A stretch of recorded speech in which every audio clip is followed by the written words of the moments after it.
You're listening to Civic Media. You can tune into any of our live shows on any radio station across the state with the Civic Media app. Find us in your phone's app store and listen anytime, anywhere.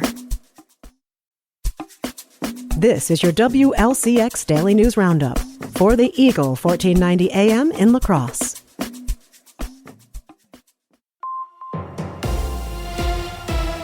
For 1490 WLCX, I'm Jimmy Kuska. An expanded data center is coming to Wisconsin. With more, here's Civic Media's Stuart J. Waddles. 16 months ago, President Biden was in office campaigning in Racine County, with Microsoft announcing a $3.3 billion investment. Now Microsoft is making another bet on Wisconsin, announcing an additional $4 billion expansion of its Mount Pleasant data center campus. The move brings the company's total investment in the state to more than $7 billion. In a statement, Governor Tony Evers calls it a major boost for jobs and technology growth. During the campaign event last year, Microsoft Vice Chairman and President Brad Smith, who called Racine County home as a child, talked about the statewide impact of the initial spend. We are creating manufacturing jobs across the state of Wisconsin. As we get steel from near Wausau, as we get chillers from La Crosse, as we get generators from near Madison. This is literally creating jobs across the state of Wisconsin.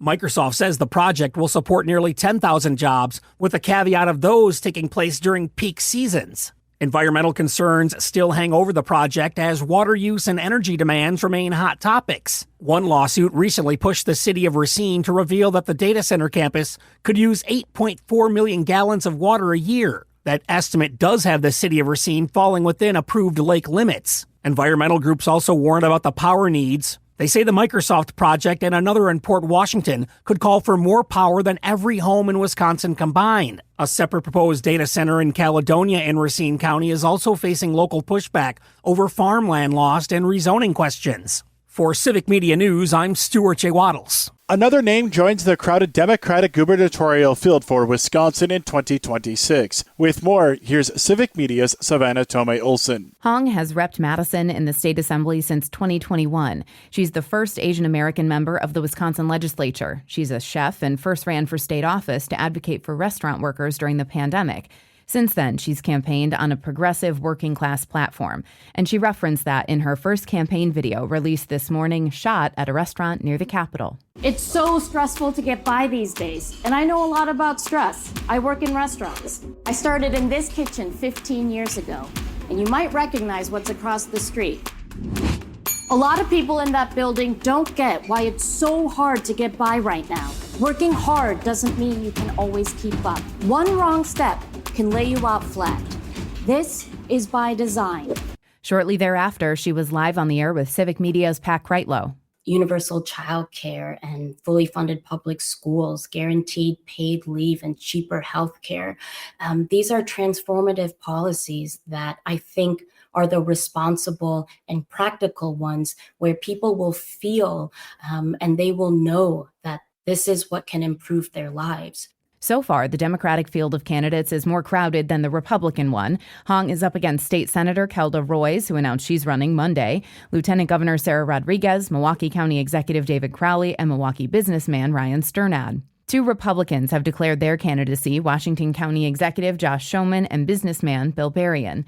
The primaries are next August, and the general election will follow a few months later in November. For Civic Media News, I'm Savannah Tomei-Olson. The 2026 fall primary is 11 months from now. Gas prices continue to drop in Wisconsin. With more, here's Civic Media's Melissa Kay. Average gas prices fell 8 cents per gallon over the last week. The average price in the state on Monday, being $2.88, means prices are 3.9 cents higher than a month ago. However, this is still 8.5 cents per gallon lower than this time last year. More states saw decreases than increases last week, and there's good news on the horizon. The transition to cheaper winter gasoline begins on Tuesday across most of the country. Officials at GasBuddy expect average gas prices to continue to decline in the weeks ahead, as long as hurricane season remains quiet. Here in La Crosse, gas prices trend along with the statewide average and are comfortably under $3 per gallon. The National Weather Service has new flood mapping technology. With more, here's Civic Media's Brittany Merlot. NOAA's new river flooding maps are out,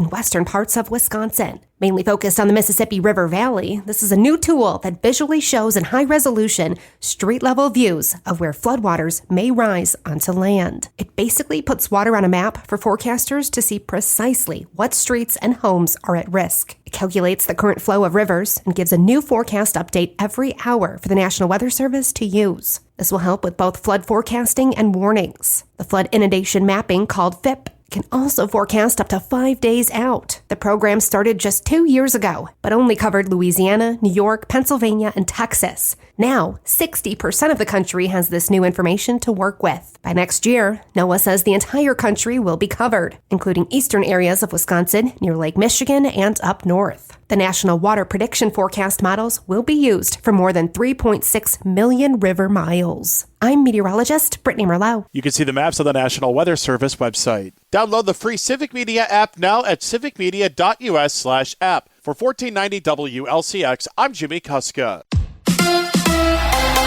A setback for the Pack. Hi, I'm Mike Clemens with Sports NFL. The Packers traveled to Cleveland to play the Browns on Sunday. Yesterday, Packers tight end Tucker Kraft went down during practice with a knee injury. Offensive coordinator Adam Stenovich asked if he saw what happened. Yeah, hopefully we'll be all right, but we'll just kind of see how it goes. Obviously, if anyone goes down that you have as a part of your game plan, you'll have to adjust some things. So we'll kind of see what happens with the injury report and everything like that and what the trainers say, and we'll make adjustments. It appears to not be season ending. College football, the Badgers at home tomorrow at Camp Randall against Maryland. Game time 11 a.m. It's Wisconsin's first conference game of the season. The Brewers with another win. They beat the Angels 5-2, completing a 3-game sweep. Tonight, the Brewers in St. Louis against the Cards. The magic number now at 4. Tough road trip coming up with travel and all that kind of stuff. Night game, travel the next day and play. Can't take anything for granted. Just got to keep banging away. That's Pat Murphy with Sports. I'm Mike Clemens. On your entertainment beat, I'm Pete Schwaba. Paul Newman's daughter Nell had some nice things to say about her father's bond with Robert Redford, who passed away earlier this week, saying what her dad loved about Redford was that he was a philanthropist, but he didn't seek a lot of attention for being a philanthropist. She also shared that Redford is the one who inspired Newman to become more charitable and more of an environmentalist. Paul Newman said years ago, Bob was ahead of the game. Here's one of Pete's picks. If you haven't seen the documentary Long Shot on Netflix, check it out. It's only 45 minutes long and tells the story of a Los Angeles man wrongfully accused of murder who has trouble proving his alibi, which was being at a Dodger game. The story is heartfelt, but also makes one realize how easy it is for someone to be accused and how difficult it can be to prove your innocence. The best thing about the film is a certain TV star who comes to the man's aid. The film is riveting and a total feel-good. Check out Long Shot on Netflix. The new season of Saturday Night Live is just around the corner, and the show has announced guest hosts for the first 3 episodes of season 51. The new season premieres October 4 and will feature Bad Bunny as the show's host. This will be Bad Bunny's first time hosting, although he's appeared previously as a musical guest. The musical guest on October 4th will be Doja Cat. Week 2 will feature SNL alum Amy Poehler on October 11th. She will be joined by musical guest Role Model. Amy Poehler was a regular cast member from 2001 to 2008 and a former Weekend Update anchor. This will be her second solo stint as a host on the show. She previously hosted with Tina Fey in 2015 and hosted solo in 2010. Sabrina Carpenter will pull double duty as both host and musical guest on October 18th. Her album Man's Best Friend just debuted at number 1 on the Billboard 200 in August. She's been a musical guest, but this will be Carpenter's hosting debut. Variety has announced its honorees for its annual Power of Women issue. This year's honorees include actress and Oscar and Emmy winner Jamie Lee Curtis, who can currently be seen in Freakier Friday, which is currently in theaters. Oscar-nominated and Golden Globe winner Kate Hudson, who can be seen in the TV show Running Point and in the upcoming Song Sung Blue about the Milwaukee couple who formed a Neil Diamond cover band. Tony Award-winning and Grammy-nominated singer and frontwoman for the Pussycat Dolls, Nicole Scherzinger, is also being honored. An Emmy-winning comedian and writer-actress Wanda Sykes will be honored along with actress-producer Sydney Sweeney, who is in just about every movie you've seen this year. The issue hits newsstands or your phone October 29th. The awards are also sponsored by Mattel and Lifetime. For more showbiz fun, tune into Nightlight with me, Pete Schwaba, weeknights from 6 to 8 p.m. on the Civic Media Radio Network.